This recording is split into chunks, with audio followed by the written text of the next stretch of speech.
Bonjour, alors il est temps je pense de se faire un petit bilan 2024. Donc qu'est-ce qu'on a eu en 2024? Alors 2024 ça a été une année qui a été, pour ce qui est des sorties boîtiers hybrides, qui a été concentrée uniquement sur les 6 derniers mois, puisque de janvier à peu près juin ou mai, fin mai tout au moins, on n'a absolument rien eu, à part la très confidentielle sortie du OM System OM1 Mark II en janvier 2024. Sinon, à part ça, rien, calme plat intégral. Bon, alors, quand même, heureusement, Fuji a ouvert le bal à un moment. Alors, il y a eu la sortie déjà du X106, alors ce fameux X106 qui, je crois, à l'heure où on se parle, est toujours en pénurie complète. Bon, bref, mais bon, je m'étends pas plus parce que c'est pas trop le sujet de ma chaîne, puisque c'est pas un boîtier à objectif interchangeable. Mais restons chez Fuji et on a eu surtout la sortie du XT50 et du XM5. Alors le XT50, il venait combler évidemment un trou dans la gamme Fuji qu'on avait depuis que Fuji a commencé à bien renouveler sa gamme avec la sortie des XH2, XH2S, puis du XT5, puis du XS20. Il manquait un peu forcément le XT à 2 chiffres, qui est un boîtier qui a longtemps eu du succès chez Fuji, dont le dernier représentant était le XT30 Mark II qui datait de 2019 et qui n'était qu'une petite évolution du XT30 d'ailleurs. Donc là, le XT50, c'est pas du tout une petite évolution, pour le coup, c'est vraiment un nouvel appareil. Alors, très très joli boîtier déjà pour commencer, c'est le boîtier qu'on a envie de sortir, je pense, d'emmener un peu partout, de montrer même, bien entendu. Après, c'est la série XT à 2 chiffres dans le sens où on va avoir un peu les performances d'un XT5, moins quand même quelques bricoles, et puis une ergonomie aussi un peu en dessous d'un XT5, forcément, et puis une seule carte mémoire, voilà. Bon. Après, ça reste un très bon boîtier, mais très orienté photo. C'est vraiment le choix de Fuji là pour le coup. Et chez Fuji, donc maintenant, on sent bien que les boîtiers très orientés photo, ils ont automatiquement le capteur 40 mégapixels. Donc c'est le cas bien sûr de ce XT50. Alors, bon, après on en pense ce qu'on veut, ce qui est sûr c'est que ça a un impact sur le prix, puisque ce boîtier est sorti à 1500 €, ce qui est un prix quand même très conséquent par rapport à ce qu'était avant la série XT à 2 chiffres chez Fuji. Alors, justement, on voit bien ce que ça peut donner si à la place du capteur 40 mégapixels, ils mettent le 26 mégapixels, parce que plus tard dans l'année, ils ont sorti le XM5. Alors le XM5 en plus, il n'a pas de viseur, c'est sûr, mais c'est peut-être pas ça qui coûte le plus cher, on va dire. Là, c'est plus un choix de rendre le boîtier encore plus compact, le XM5, mais ce qui est sûr, c'est que de repasser à 26 mégapixels sans changer le reste des performances, ça baisse le prix tout de suite de 500 € quand même. Donc le XM5, je crois que c'est un bon succès d'ailleurs chez Fuji. Alors le XM5, il est beaucoup plus orienté création de contenu, notamment vidéo, de par son absence de viseur entre autres. Et son écran aussi, bien sûr, sur rotule, que n'a pas le XT50. Bon, le XM5, c'est un très bon boîtier concurrent, par exemple, du Sony ZV-E10, c'est ça, Mark II. Voilà, ils évoluent un peu dans le même monde, ces deux boîtiers. Alors, à la petite réserve près quand même que chez Fuji, il faut quand même faire attention à l'autofocus, surtout en vidéo. Là, on nage toujours un peu chez Fuji dans les mises à jour actuellement qui sont censées corriger les précédentes mises à jour. C'est toujours un peu compliqué. L'AF en vidéo notamment, alors en photo un peu aussi, mais surtout en vidéo, chez Fuji. On va dire chez Fuji, l'autofocus, tant que vous faites de la photo tranquille, l'autofocus est précis, il n'y a pas de souci. Voilà. Quand vous le mettez en continu, que ça commence à bouger pas mal, c'est là déjà qu'on est un cran en dessous de Canon ou Sony, ça c'est sûr, voire Nikon sur les derniers boîtiers. Et le plus gros souci jusqu'à là, au moment où on se parle, c'était plutôt en vidéo où on peut avoir des pompages assez réguliers, ne serait-ce que sur un face cam comme je suis en train de tourner. Et si vous ne voyez pas ce que ça veut dire, le meilleur exemple que moi j'ai, qui se trouve sur ma chaîne, j'ai tourné en fin 2023, il y a un an tout simplement, j'ai tourné une vidéo sur la sortie du Sony A9 III et je l'ai tourné au Fuji X-S20. Et si vous allez voir cette vidéo, vous verrez qu'il y a des pompages assez réguliers de l'autofocus. C'est pas méchant, mais ça fait quand même une différence avec un Sony, là pour le coup, ou un Canon. Donc il faut avoir ce petit truc en tête, sinon à part ça, c'est un joli, là aussi, petit boîtier. Bien entendu, ce XM5, plus joli qu'un le Sony équivalent pour le coup.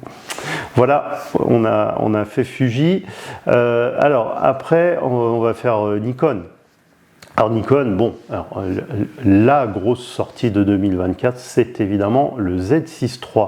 Dire qu'il était attendu, c'est un doux euphémisme, bien sûr, le Z6 III. Il a même mis, à mon avis, trop de temps à arriver sur le marché. Alors là, c'est une volonté de Nikon d'avoir voulu faire quelque chose d'original avec un capteur qui sortait un peu de l'ordinaire dans cette gamme de prix en plein format, et donc ils ont opté pour un capteur semi-empilé.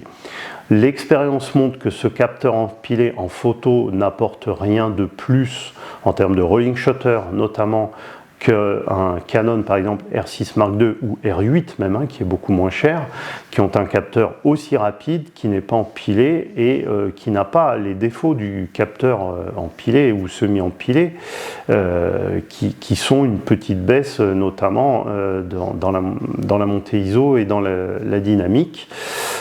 Donc c'est un peu le problème de Z6 III. Si on y ajoute en plus, toujours par rapport aux deux Canon que je viens de citer, qu'il n'est pas capable de faire de la pré-rafale en RAW et il n'est pas capable d'avoir une rafale au-dessus de 20 images par seconde en RAW, alors que les deux Canon ils vont à 40 images par seconde en RAW. Il est arrivé trop tard ce Nikon sur le volet photo, c'est clair. Alors là où Nikon ils essayent de rattraper le truc, et suivant les utilisateurs, vous y serez plus ou moins sensible bien sûr, c'est que par contre en vidéo il a mis le paquet, et là il n'y a aucun boîtier de cette gamme de prix qui a ces capacités là en vidéo, ça c'est certain. Voilà. Alors, on verra ce que donne, petite parenthèse, la sortie du Canon R6 Mark III, qui se profile là pour début 2025, c'est pour ça que j'en parle. Ça risque de faire du mal encore plus à ce Z6 III, parce que là, je pense, on verra bien, mais qui va un peu corriger les manques qu'avait le R6 II en vidéo, justement. Donc, on verra. On verra, mais ce Z6 III, ça reste un bon boîtier, évidemment, bien sûr. Mais la preuve qu'il est arrivé un peu tard et que Nikon a voulu le placer à un prix trop élevé parce que par rapport à sa nouvelle technologie qui finalement n'apportait pas grand chose, c'est que actuellement il se vend plutôt 2500 € que 3000 € ce boîtier, c'est-à-dire qu'en 6 mois il a déjà baissé de 500 €, c'est pas si courant que ça quand même, et encore une fois c'est signe qu'à mon avis que ce boîtier est arrivé trop tard. Donc ça c'est pour le Z6 III. Ensuite, Nikon récemment, très récemment, a sorti le Z50 Mark II. Alors, boîtier mieux placé au niveau prix, là, pour le coup, je l'ai dit dans ma vidéo d'ailleurs, de présentation, que le Z6 III, un bon boîtier APS-C, on va dire, voilà, sans aller plus loin que ça, parce que c'est manifestement une volonté claire et affichée de Nikon de ne pas aller plus loin sur le secteur de l'APS-C, ce qui quelque part est un peu dommage. Bref, en tout cas, ça reste quand même un bon compromis pour un boîtier moyen APS-C, totalement concurrent d'un Canon R10 par exemple, mais pas d'un Canon R7, voilà, où on en est clairement. Et chez Sony, c'est un concurrent aussi assez naturel du Sony A6700, pour le coup, pour beaucoup moins cher que le A6700. Bon, voilà. Chez Nikon, bah, c'est tout, hein. Bah, c'est déjà pas mal quand même, de boîtiers assez conséquents comme ça. Après, bah, chez Canon, alors bah, chez Canon, bien sûr, on a eu les sorties du R1 et du R5 II, hein, essentiellement pour les boîtiers. Alors le R1, le R1, il a vraiment soufflé le chaud et le froid, hein. C'est-à-dire qu'il était tellement attendu ce R1, il y a eu tellement de spéculations sur ses prétendues caractéristiques que quand il est vraiment sorti, ça a un peu fait plouf quand même, quoi, hein. Maintenant, ça reste le boîtier de niche vraiment des photographes de sport, hein, je pense, et des photographes aussi qui sont dans des zones compliquées, des zones de conflit, des zones de guerre, quoi, hein, tout simplement.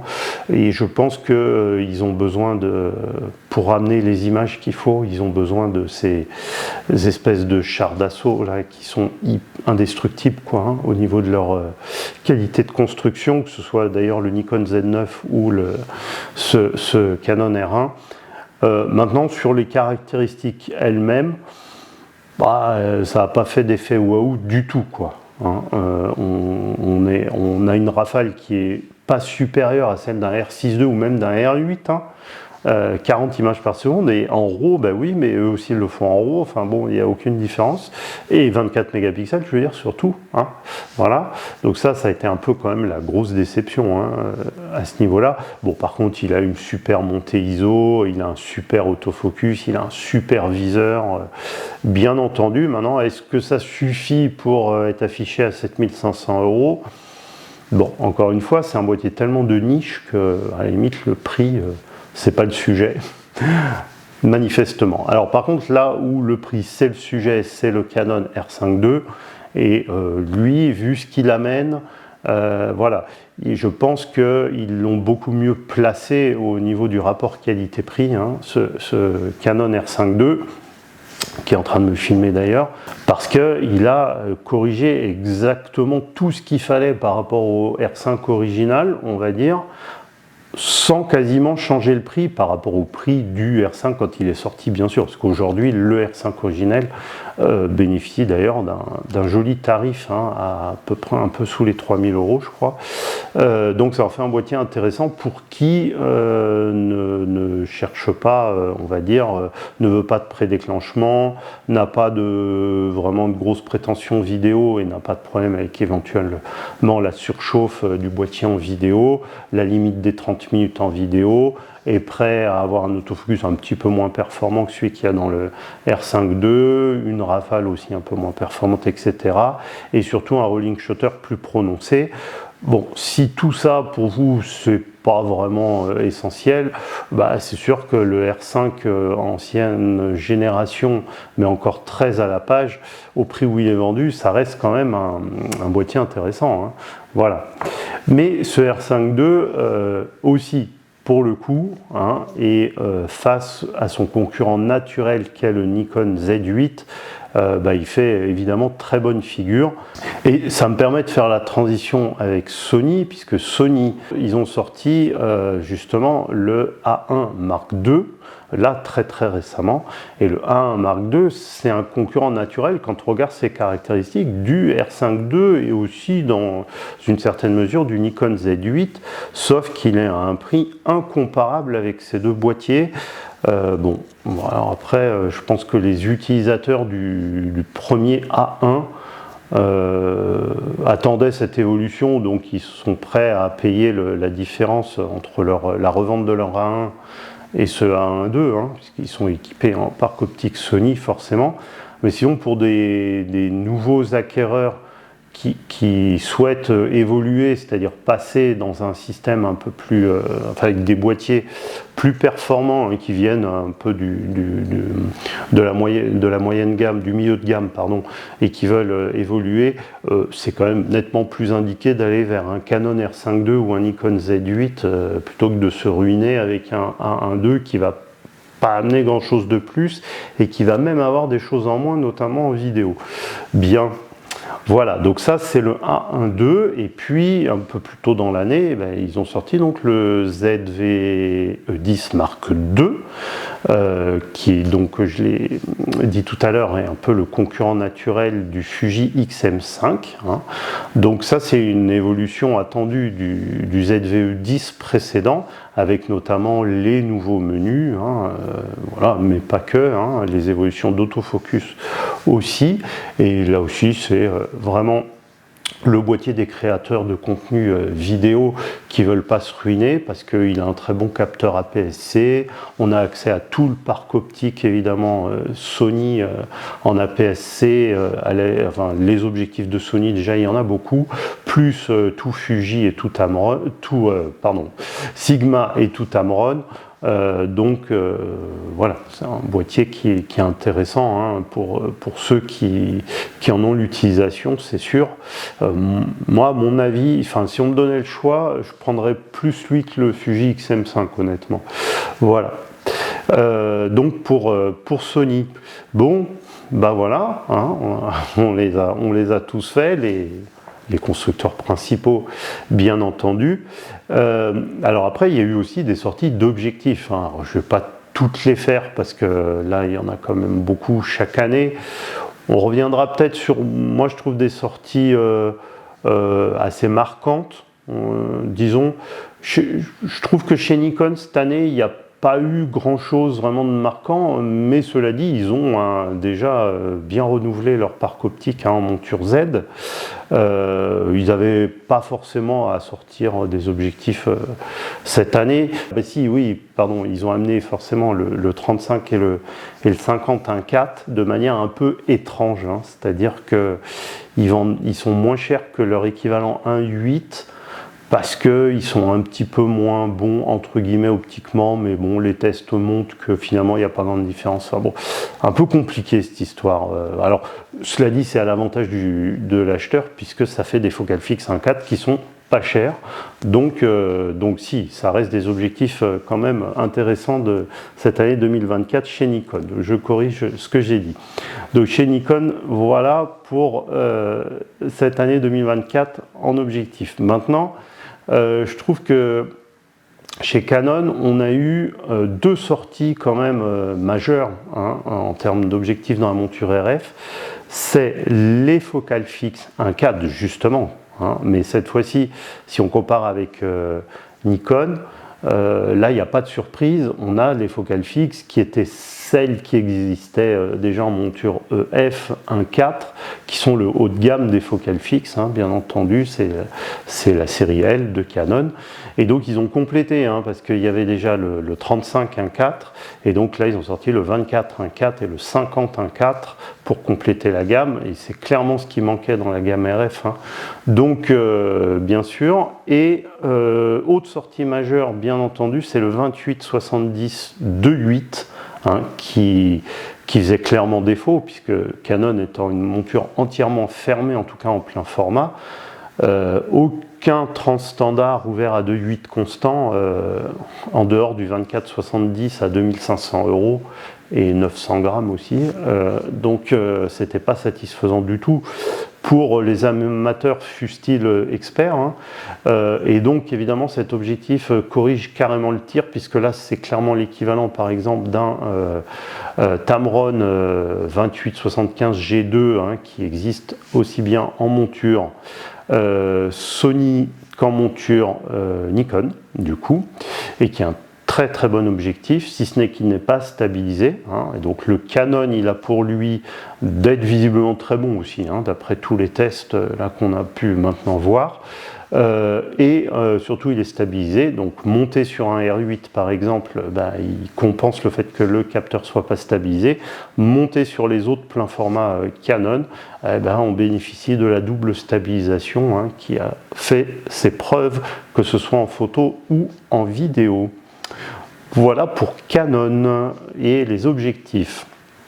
Chez Fuji, on a eu la sortie du 16-55 2.8 version 2, et là on peut dire que c'était un objectif attendu, celui-ci, parce que le précédent 16-55 2.8 donnait pas forcément envie d'être acheté parce qu'on avait l'impression un peu d'avoir l'encombrement d'un objectif plein format équivalent, mais en APS-C, quoi.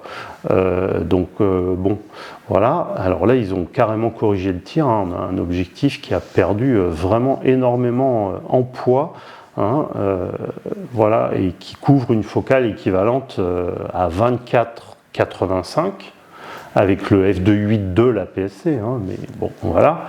Et puis c'est un objectif très bien construit, hein, c'est le haut de gamme des objectifs chez Fuji. Donc belle sortie là chez Fuji, bien sûr. Bon, si ce n'est qu'il n'est pas stabilisé.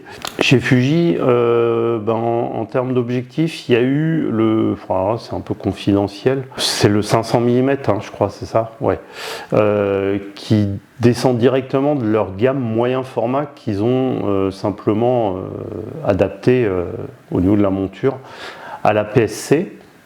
Bon, ça fait un objectif du poids et de l'encombrement d'un plein format sur de la PSC. Bon. Ouais, après on en pense ce qu'on veut, hein. Et sûrement il est très très bon, hein, ça y a pas de souci.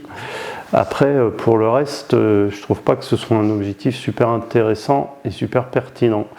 Sony, ils ont sorti quoi? Ils ont sorti 85 GM2, bien sûr, qui était plus qu'attendu, évidemment, et qui est très bon. Comme tous les GM2 qu'a sorti Sony, sont des objectifs vraiment exceptionnels en matière de qualité optique et d'autofocus et de tout ce qu'on veut.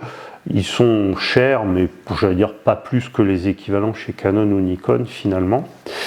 Et ils ont surtout sorti, bien entendu, là très récemment, en même temps que l'A1 Mark II, le concurrent du Canon 28-70 f2. Il était temps qu'il en ait un, ce Canon, le Sony 28-70 f2. Et là où Sony, ils sont très forts, beaucoup plus forts que Canon dans ce domaine et pas que sur cet objectif, c'est pour rendre cet objectif beaucoup plus utilisable parce que beaucoup moins lourd et beaucoup moins encombrant que le Canon équivalent. Alors, attention, il n'y a quand même pas de miracle non plus, on parle bien d'un 28-70 f2, hein. Donc c'est un objectif qui pèse 1 kg hein, quand même, donc c'est assez énorme. Mais si vous comparez par exemple avec les 900 grammes d'un Canon 24-70 2.8, l'exploit est quand même pas mince hein, de la part de Sony. Voilà, alors on se quittera en parlant de ce qui va peut-être arriver assez vite en 2025. Alors, au niveau boîtier, en tout cas, on risque de voir assez vite, enfin on risque de voir apparaître assez vite le Canon R6 Mark III. Et ça risque d'être intéressant parce que ce milieu de gamme plus, quoi, est vraiment intéressant. On a eu le Z6 III l'année dernière. On a, bon, évidemment, on a le R6 II qui est déjà très bien, hein, quand même, malgré tout. Mais il y a des petits manques en vidéo quand même, le R6 II. Hein. Puis, bon, il n'a pas tout à fait les dernières évolutions autofocus de Canon, même s'il a un très bon autofocus. Et alors, ce qui se murmure, c'est qu'il aurait un capteur empilé en plus, le R6 III, celui du Canon R3 en fait. Donc là, ça le mettrait vraiment largement au-dessus d'un Nikon Z6 III, justement. Pour peu qu'en plus, ils mettent le paquet en vidéo, ça risque d'être un boîtier qui fera date, ce R6 III. On verra bien, hein, mais il y a moyen, on va dire.